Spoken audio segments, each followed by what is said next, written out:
evening.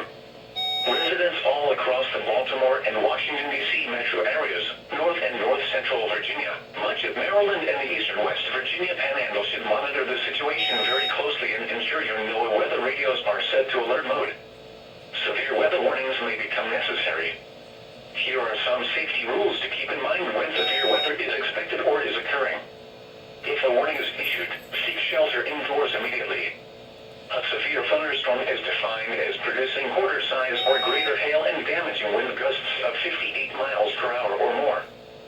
Stay tuned to NOAA Weather Radio, commercial radio, or television for the latest on this potential severe weather event. Additional weather information can be found at weather.gov/Washington or weathergovernor/Baltimore. The 7 p.m. observation in Baltimore. At BWI Airport, partly sunny skies. The temperature was 93 degrees. Dew point 69. Humidity was 45%, producing a heat index of 98. Winds were southwest at 7 miles an hour and the barometric pressure was 29